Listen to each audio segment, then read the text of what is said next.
नमस्कार, देश न्यूज में आपका स्वागत है और मैं हूं आपके साथ स्नेहा और आप देख रहे हैं हमारा खास कार्यक्रम खोट पर चोट। आज हम बात करेंगे हरिद्वार की। हरिद्वार की खबरें हम खोट पर चोट में पहले भी आपको दिखा चुके हैं, लेकिन हरिद्वार धर्म नगरी रात दिन होने वाले अवैध खनन के कारण अब खनन नगरी के नाम से मशहूर हो चुकी है, जहां की नवोदय नगर रौ नदी में रात्रि में और दिन में भी ट्रैक्टरों द्वारा खुलेआम खनन किया जा रहा है। ट्रैक्टरों से खनन की हुई, जैसे कि रेत का जो खनन हो रहा है उसको ले जाया जा रहा है। रात दिन यहाँ पर खनन होता नजर आ रहा है। प्रशासन की कार्यशैली पर बहुत बड़ा सवाल खड़ा होता दिख रहा है। लगातार अधिकारियों की मिली भगत भी सामने आ रही है। बेखौफ अंदाज में वर्षों से यह खनन चल रहा है और इस पर जब कार्रवाई करते हुए पत्रकार नजर आ रहे हैं तो पत्रकारों को भी यहाँ धमकी मिल रही है। पुलिस की गाड़ी सामने से निकल रही है और खनन की गाड़ी भी सामने से निकल रही है पुलिस वालों के सामने। तो आप समझ सकते हैं किस तरीके से अधिकारियों के से बेखौफ होके जो खनन माफिया हैं वो खनन करते नजर आ रहे हैं। यहाँ पर खनन अधिकारी के ऊपर भी सवाल खड़े हो रहे हैं, एसडीएम के ऊपर भी सवाल खड़े हो रहे हैं।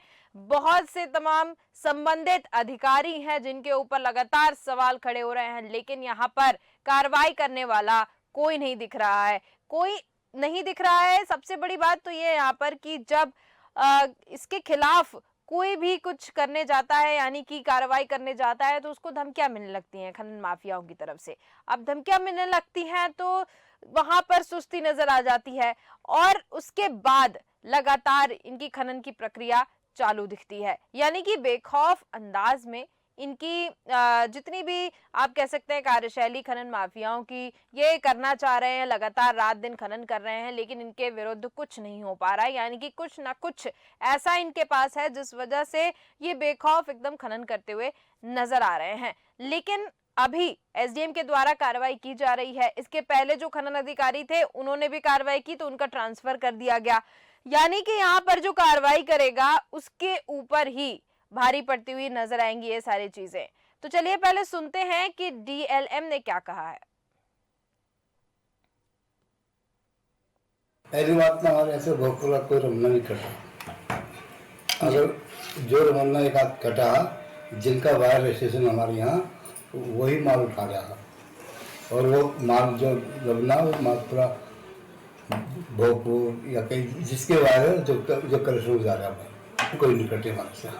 जो ऐसे वो माल गया हमारे से, ऐसा कोई बात नहीं। जो माल का इधर उधर जाए, जो माल भोगपुर के नाम से राल्टी कट रही है या माल जा रहा है वो भोगपुर ही जा रहा है हमारे से। क्या कार्रवाई करेंगे आप? ऐसा कुछ नहीं। जो अगर हमारे उसमें आगे 10 पहले आप तो 10 के 10 ट्रैक्टर राल्टी कट रही है, अगर कोई ऐसा निकल गया हमारी भी वहाँ मतलब वहाँ हमारी विजिलेंस है, फॉरेस्ट की विजिलेंस है, साथ साथ पुलिस वालों की भी है। ऐसा कुछ नहीं, उसको पकड़ कर अगर कोई पकड़ के उसको कर से कड़ी का तो वही हरिद्वार की हम बात कर रहे हैं और हरिद्वार का ये मामला सामने आया है और इसी पर ज्यादा चर्चा करेंगे, ज्यादा जानकारी लेंगे, अधिकारियों से बात करेंगे। और हमारे साथ जुड़ चुकी हैं संवाददाता हमारी जुड़ चुकी हैं अर्चना चौधरी जी, साथ ही साथ सुनीता सिंह जी हमारे साथ जुड़ चुकी हैं स्टेट कोऑर्डिनेटर उत्तराखंड से, और देवेंद्र प्रजापति जी हमारे साथ जुड़ गए हैं जो कि शिवसेना गढ़वाल मंडल के अध्यक्ष हैं। मैं सबसे पहले आऊंगी अर्चना जी, आपके पास आना चाहूंगी, आपसे जानना चाहती क्योंकि हमने बहुत इसके पहले भी हरिद्वार से संबंधित जो खनन हो रहा है, हरिद्वार में जिस तरीके से लगातार खनन हो रहा है उसकी खबरें हमने दिखाई। इसके पहले जो खनन अधिकारी थे उनकी कार्रवाई सामने आई थी तो उनका ट्रांसफर कर दिया गया था। अब फिर से रौ नदी की बात हो रही है और यहाँ पर लगातार खनन हो रहा है। क्या अभी तक तमाम अपडेट्स है, अधिकारियों की क्या प्रक्रिया है, विस्तार से बताइएगा। जी स्नेहा जी, जैसे कि इस समय हम पेंटागन के पीछे बगल में रौ नदी है और इस समय हम खड़े स्टेट नदी पे, जहां अवैध तरीके से रातों रात खनन किया जा रहा है। जैसा कि आपको यहाँ अवैध कार्रवाई लोग कर रहे हैं, लोग अवैध तरीके से जो खनन किए हुए हैं यहाँ पे मैं आपको दिखा सकती हूँ। यहाँ पे साक्षात आप देख सकती हैं यहाँ पे कितनी भयंकर खनन की गई है। यहाँ लोग रात को आते हैं, जो खनन माफियाज होते हैं, यहाँ पे खाना खाते हैं और यहाँ खाने की ऐसी पोटली रात के अंधेरे में तोड़ के चले जाते हैं। जी जी स्नेहा जी, आपको कहीं ना कहीं ये दिखाई दे रहा होगा कि जो ये दीवार बनी हुई थी, ये दीवार भी कहीं ना कहीं खनन के द्वारा टूट के गिर चुकी है। बिल्कुल। ये क्या भविष्य होगा हरिद्वार का, ये तो धरती माँ के गर्भ में है। जी स्नेहा जी, और अधिक जानकारी के लिए मैं आपको और बताना चाहूंगी कि यहाँ रात को पुलिस प्रशासन की गाड़ी के सामने, जैसा कि आपने देखा है कि प्रशासन की गाड़ी खड़ी है और वहां से जब कोई भी खनन की गाड़ी गुजरती है तो कोई कार्रवाई नहीं की जाती। आखिर क्या ऐसा माफियाओं से डर है? माफिया धमकी देते हैं कि हमारी पहुंच ऊपर तक है, लोग डरते हैं। अभी कुछ महीने पूर्व ही पुलिस प्रशासन ने जब कार्रवाई की थी तो उनपे भी ट्रैक्टर चढ़ाने की कोशिश की थी। जी स्नेहा जी। जी आऊंगी मैं सुनीता सिंह जी आपके पास। आपसे जानना चाहती हूँ, लगातार हरिद्वार को लेकर चिंतन करने की आवश्यकता इसलिए है क्योंकि तमाम खबरें अभी तक लगातार हम हमारे स्पेशल प्रोग्राम में दिखाते आए हैं खनन को लेकर, और खबर जो है वो थमने का नाम नहीं ले रही है। यानी कि ना उनको अब मीडिया का डर है, जो खनन माफिया हैं, अधिकारियों का डर तो उनको पहले से ही नहीं था। अधिकारी कुछ एक्शन नहीं ले रहे हैं। इसके पहले जो खनन अधिकारी ने एक्शन लिया था वो कार्रवाई कर रहे थे ताबड़तोड़, तो उनका ट्रांसफर कर दिया गया। तो क्या खनन माफियाओं से इनको कुछ लाभ हो रहा है, इसलिए क्या ये कार्रवाई नहीं करते नजर आ रहे हैं? आखिर इतनी ज्यादा तादाद में खनन हो क्यों रहा है, अवैध खनन?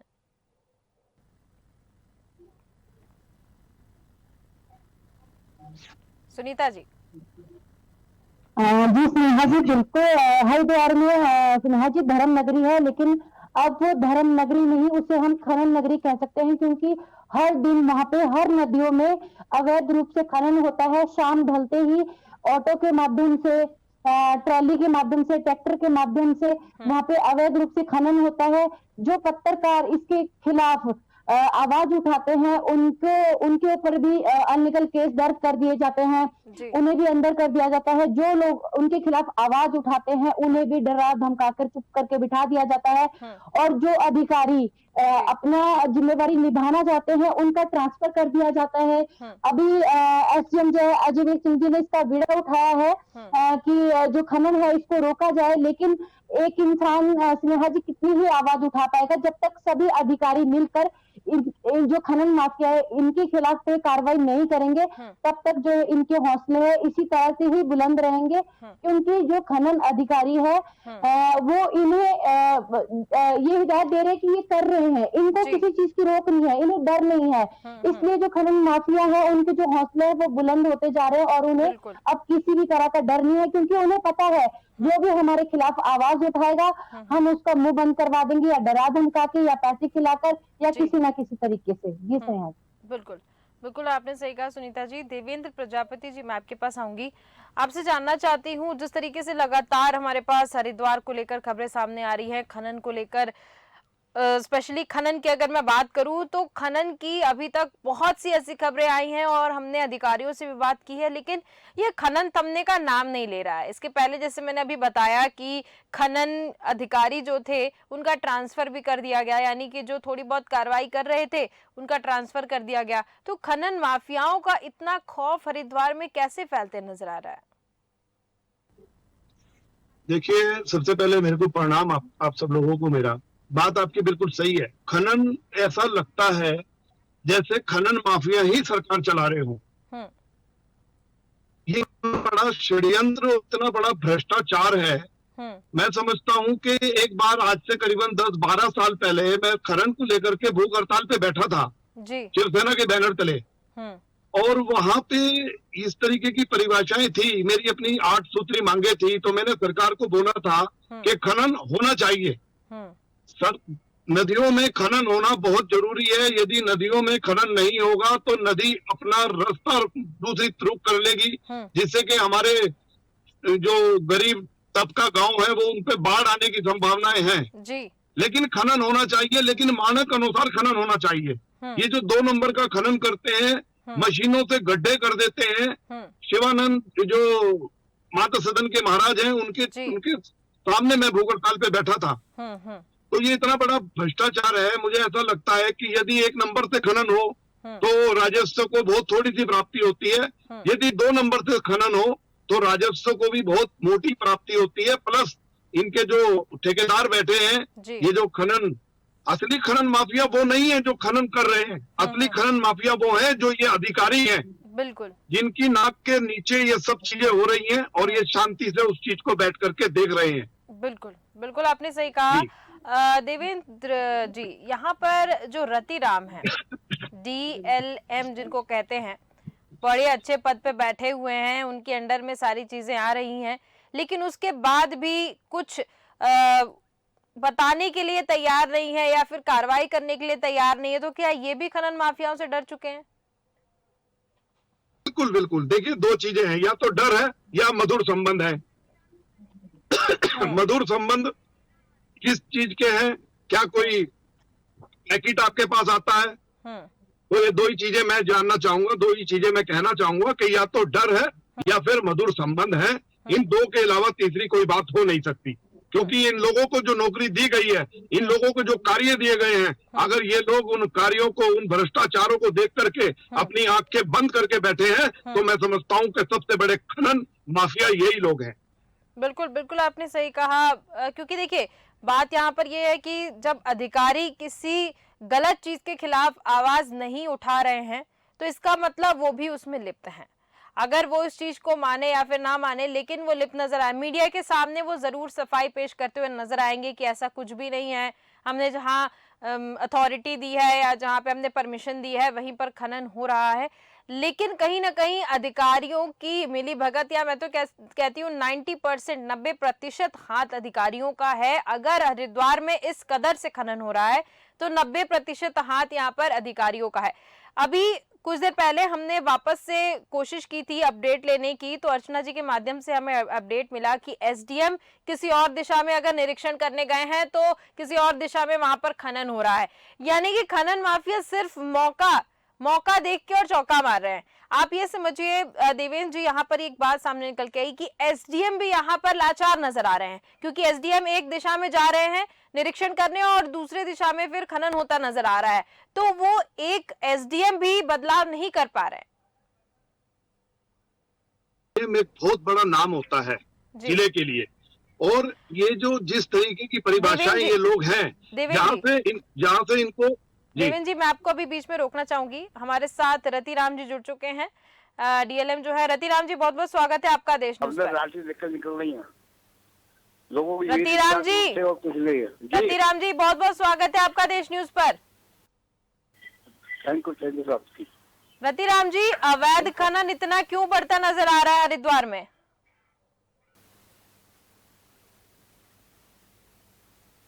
रतिराम जी, अवैध खनन का नाम तो सुनते ही रतिराम जी का फोन कट गया।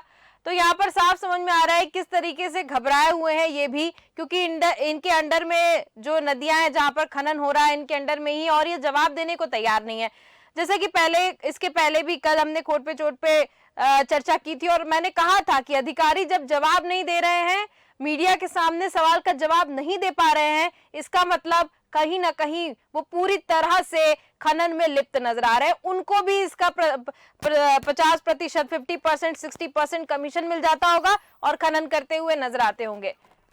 ठीक है, रतिराम जी से फिर से कोशिश की हमने जुड़ने की। रतिराम जी, आवाज सुन पा रहे हैं आप मेरी? जी नमस्कार जी। जी, ये अवैध खनन इतना क्यों बढ़ रहा है हरिद्वार में? हमारे यहाँ कोई अवैध खनन नहीं हो रहा, बिल्कुल भी। जो भी गाड़ी गाड़ी लेकर निकल रही है, आप मौके पर आकर निरीक्षण कर सकते हैं। हमने मौके पे आके ही निरीक्षण किया है। नहीं तो कोई गाड़ी नहीं जा रही, लोग कहीं नहीं जा रही, हमारे पास जितनी गाड़ी जा रही है सब। देखिए, नवोदय नगर की बात मैं कर रही हूँ, रॉ नदी की बात कर रही हूँ, आपके अंडर में है। और अभी मैं ताजा तस्वीरें मेरे टीवी स्क्रीन पे चल रही हैं रात की। कहाँ की चल रही है? रॉ नदी से खनन हुआ है और खनन होते हुए मेरे पास ही नहीं है। फिर कौन सी नदी आपके पास है? नदी का नाम बताइए। मेरे पास तो नदी है। बिल्कुल, वही हमारी रिपोर्टर अभी वहीं पे मौजूद है। नहीं, हमारे यहाँ कोई ऐसी चल नहीं रही। देखिए, बस यही, अगर खनन की बात कर रहे हैं और आप साफ इनकार करते हुए नजर आ रहे हैं। नदी के अंडर में ही आता है। जी हाँ जी, जी अर्चना जी बोलिए। ये खोने जो वाले नहीं आ रही है, रोने जो वाले एक नदी है। यहाँ तक कि हमने उनकी ड्यूटी बनाया, वहाँ पे जो गेट कीपर होते हैं, मतलब जो प्रभारी होते हैं गेट के, हाँ वो वहाँ पे ड्रिल करते हैं। अरे साथ कुछ नहीं है। जी देखिए, आप जवाब आपके पास है नहीं तो ऐसा कुछ नहीं बोल के आप टाल नहीं सकते हैं। मैं आपको मैं एक बात बोलना चाहूंगा। हमने वन विभाग से संपर्क किया, वन विभाग की टीम मिली तो वहाँ पे बहुत सारी कमी की गई है। रतिराम जी, आपके पास कोई जवाब नहीं है तो आप बस ऐसा बोल के और निकल लेंगे यहाँ से। कोई अवैध खनन नहीं हो रहा कहीं भी, दूर तक भी अवैध खनन नहीं हो रहा है तो हम तस्वीरें दिखा रहे हैं, फर्जी तस्वीरें हैं। नहीं, मेरे पास कोई और नजर नहीं, कुछ नहीं मेरे पास। आपके खिलाफ ही कार्रवाई हो जाएगी रतिराम जी, इतना ध्यान रखिए। आप मीडिया के सामने सवाल पूछ रहे हैं तो आप जवाब देने को तैयार नहीं है, सीधे ये कह रहे हैं कि हो ही नहीं रहा अवैध खनन, मतलब मीडिया को आप झुठला रहे हैं। सामने टीवी स्क्रीन पे हमारी तस्वीरें चल रही है। निरीक्षण करवा रहा हूँ मैं, अधिकारी के साथ निरीक्षण करवा रहा हूँ। तुरंत निरीक्षण करवाइए रतिराम जी, तुरंत निरीक्षण करवाइए। इनकी एक कार्रवाई के लिए मैं आपको बताना चाहूंगा, आपके ही अंडर में आती हैं। और आप सबसे बड़ी बात रतिराम जी, आप साफ इनकार करते हुए नजर आ रहे हैं। ठीक है, मैं आऊंगी देवेंद्र जी आपके पास। जी बोलिए। देखिए मैं इनको बोलना चाहता था अभी, हाँ। बहुत इनकी एक जो बातें हैं ये इतनी बिगर सिर पैर की बातें हैं। इनके पास इतनी बढ़िया व्यवस्थाएं पहुंच रही हैं कि आज ये खुलेआम तस्वीर को देख करके, चलती गाड़ी को देख करके, ट्रैक्टर ट्रॉली के आगे पुलिस खड़ी है उसको देख करके ये नकार रहे हैं कि हमारे यहाँ खनन नहीं होता। अभी मैंने 3-4 दिन पहले मैंने देखा कि खनन के लिए गाड़ी आ रही और आने के बाद उसकी शिकायत हुई। शिकायत होने के बाद उस ट्रैक्टर ट्रॉली ने अपना खनन का सामान वहीं उतार दिया। मैं इनसे पूछना चाहता हूँ, एसडीएम साहब भी इस प्रोग्राम को यदि देख रहे होंगे या हजारों लोग इस प्रोग्राम को देख रहे हैं, मैं उनसे पूछना चाहता हूँ कि जब आदमी कोई ट्रैक्टर ट्रॉली में खनन करता है तो ट्रैक्टर ट्रॉली का चालान क्यों होता है? खाली ट्रैक्टर ट्रॉली का चालान हो गया, बात खत्म हो गई। जो चोरी कर रहा है उस पर कार्रवाई क्यों नहीं होती? उसको जेल क्यों नहीं भेजा जाता? उस पे विभिन्न धाराओं में मुकदमा क्यों नहीं दर्ज होता? बिल्कुल, ये भी एक सोचने का विषय है। खाली एक वाहन पे कार्रवाई करना, वाहन पे अपनी खाना पूर्ति कर देना, ये मुझे लगता है कि ये ठीक नहीं है। बिल्कुल बिल्कुल आपने सही कहा। और लेकिन देखिए यहाँ पर पूरी गैर जिम्मेदारी इनकी नजर आ रही है। पता नहीं ये कैसे डीएलएम बन गए। रतिराम जी पूरा इनकार करते हुए नजर आ रहे हैं। डीएलएम के पद पे बैठे और कह रहे नहीं ऐसा कुछ भी नहीं हो रहा है, यानी कि मीडिया को झुठला रहे हैं, तस्वीरों को झुठला रहे हैं। तो इनकी लापरवाही और बेपरवाही सामने आ रही है। इनकी जेब भरी जा रही है, ये अपना घर चला रहे हैं। बाकी जो लोग जिनको इससे मुसीबतों का सामना करना पड़ रहा है और जो गलत हो रहा है समाज में, जो गलत चीजें हैं उसका ही सपोर्ट करते नजर आ रहे हैं और अच्छे पद पे बैठे हुए हैं। ऐसे अधिकारियों को तो इनके पद से हटा देना चाहिए। रतिराम जी इस पद के लायक बिल्कुल भी नहीं है, क्योंकि मीडिया के सामने जवाब देने को तैयार नहीं है। और यहाँ पर जी बोलिए। आपके चैनल के माध्यम से बताना चाहूंगा, हमारे किसान मोर्चा के जिला प्रमुख नूतन उपाध्याय जी ने हरिद्वार एसडीएम को एक शिकायत पत्र दिया। आज उस शिकायत पत्र को लगभग 20 दिन हो गए और मैंने खुद एसडीएम साहब से बात करी तो वो मुझे कहते हैं कि आप एक काम करिए, उस शिकायत पत्र की एक कॉपी मुझे व्हाट्सएप कर दीजिए। क्या कारण है ये? आपको एक व्यक्ति आकर के स्पेशल मिल रहा है और आपको ये कह रहा है कि अवैध खनन हो रहा है। खनन जहाँ पे हो रहा है वही बराबर में स्टोन क्रेशर है। स्टोन क्रेशर 2 नंबर से चल रहा है। वहाँ पे किसी प्रकार की धूल रोकने की व्यवस्था नहीं है, जिससे की वजह से आसपास के जो हमारे खेत हैं, गरीब किसानों के खेत हैं, उनकी फसलें खराब हो रही हैं। उन पत्तों पर, उन फसलों पर जब रेत जम जाता है तो उसको गाय भी नहीं खाती। तो इन सब चीजों पे हमने बात करी। ये सब नाकारा लोग हैं, ये खनन माफिया हैं। इनको एसडीएम जैसे नामों से ना पुकारा जाए तो शिवसेना की यही मांगे, इनको ना पुकारा जाए तो ज्यादा अच्छा हो। बिल्कुल आपने सही कहा देवेंद्र जी, क्योंकि जिस तरीके से इनकी बेबाकी भी देखने को मिली, अभी पूरा इनकार करते हुए नजर आए हैं ये।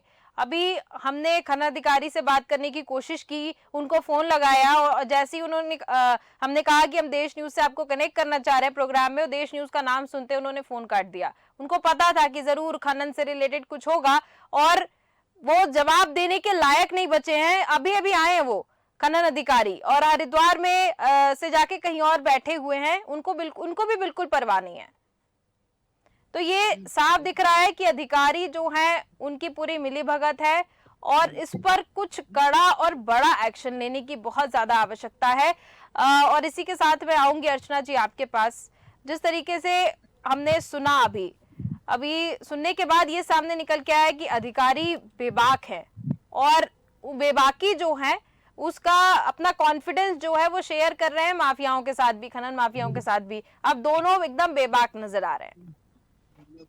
आपकी बात को रोकते हुए ये कहना चाहूंगा कि देश न्यूज का इस समय इतनी जबरदस्त दहशत है भू माफियाओं में, खनन माफियाओं में और अधिकारियों में, इतनी जबरदस्त आपके चैनल की दहशत है। ये लोग बौखला रहे हैं, इसीलिए आपके जोड़ने पर भी ये आपसे जुड़ नहीं रहे हैं, क्योंकि इनके पास वो शब्द नहीं है, इनके पास अच्छे अपनी ड्यूटी निभाने के प्रमाण नहीं है। इतना मैं कहना चाहूंगा और इससे ज्यादा मैं क्या बोलूं आपको। जी अर्चना जी, जैसा कि आप देख सकते हैं यहाँ पे अभी अभी खनन माफिया लोग आए हैं, यहाँ शिरकत करते हुए नजर आ रहे हैं। आप सामने देख सकती हैं जी बिल्कुल। उस दूरी पर खंभे तक बिजली के जो खंभे लगे हुए हैं, इतना ज्यादा खनन हो चुका है कि बिजली के खंभे तक गिर चुके हैं वहां पर। और यहीं से 7 किलोमीटर की दूरी पर यहाँ आला अधिकारियों का ऑफिस है। क्या किसी का रुझान इस तरफ नहीं है कि जहाँ से अवैध तरीके से खनन हो रहा है? अभी कुछ दिन पहले ही यहाँ पे डंपर भरे हुए ओवरलोड डंपर जा रहे हैं और एक्सीडेंट करते हुए जा रहे हैं। इसमें किसी का रुझान नहीं नजर आ रहा है। जी जी बिल्कुल अर्चना जी, आपने बिल्कुल सही कहा। खनन माफिया कहते हुए नजर आ रहे हैं कि हम खनन अधिकारी को और कुछ यथाकथित पत्रकारों को हम पैसे देते हैं, उनकी पूजा और भेंट चढ़ाते हैं। जी स्नेहा जी, बिल्कुल वो उनकी लहजे से ही समझ में आया। जो अभी अधिकारी हमारे साथ जुड़े हुए थे अर्चना जी, उनके लहजे समझ में आ गया कि उनकी भी जेब भरी जा रही है, कुछ ना कुछ परसेंटेज उनको भी मिल रहा है, प्रॉफिट मिल रहा है, इसीलिए वो भी चुप्पी साधे बैठे और उनका कहना है कि हमारे यहाँ कोई खनन नहीं हो रहा है। साफ इनकार करते हुए नजर आ रहे हैं वो मीडिया की खबरों पर। आपको दिखाना चाहूंगी स्नेहा जी, आप देख सकती हैं कि खनन कितने गड्ढे यहाँ पे खोदे जा चुके हैं। ये देखिए, ये रातों का है। बिल्कुल ट्रैक्टर के निशान है यहाँ पर। जी बिल्कुल अर्चना जी, आप बिल्कुल सही कह रही हैं। यहाँ खुलेआम टहल रहे हैं। जी, कहीं ना कहीं एक डर लगा रहता है कि कहीं हम लाइव कर रहे हैं हमारे ऊपर ना बीत जाए।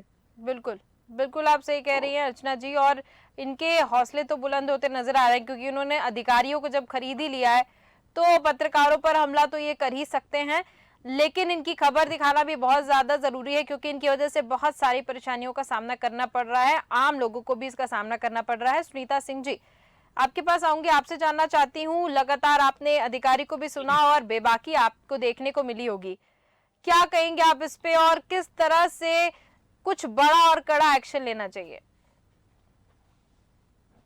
जी स्नेहा जी, बिल्कुल मैं कहना चाहूंगी, जिस तरह से जो अभी कह रहे थे, उनका कहना है कि खनन नहीं हो रहा है। अगर खनन नहीं हो रहा है तो ये खनन रात के समय में ही क्यों नहीं होता? अगर ये लीगल है तो ये दिन के समय में होना चाहिए, रात को नहीं होना चाहिए।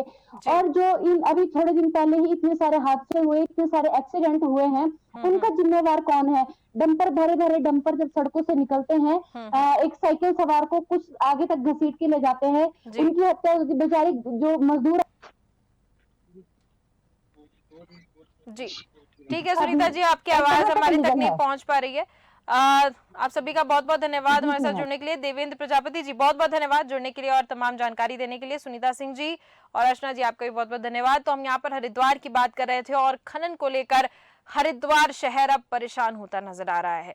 लोगों को काफी परेशानियों का सामना करना पड़ रहा है और बेबाक अधिकारी और खनन माफिया दोनों देखने को मिल रहे हैं। कार्रवाई करने वाला कोई नहीं है, परेशान हो रही है सिर्फ जनता। लेकिन देखना होगा कि कब तक अधिकारियों की नींद जो है वो खुलती नहीं है, क्योंकि अधिकारियों को कहीं ना कहीं यहाँ पर अच्छा इंतजाम मिल रहा है, उनकी भी जेब भरी जा रही है, तो इस वजह से कार्रवाई नहीं हो रही है। लेकिन ये कब जो पाप का घड़ा होता है वो भरता है और भर के उसके बाद गिरता भी है, तो जरूर ये दिन जरूर सामने आएगा और उनके खिलाफ कुछ न कुछ कार्रवाई जरूर होगी। तो फिलहाल के हमारे इस कार्यक्रम में सिर्फ इतना ही। देखते रहिए देश न्यूज। नमस्कार।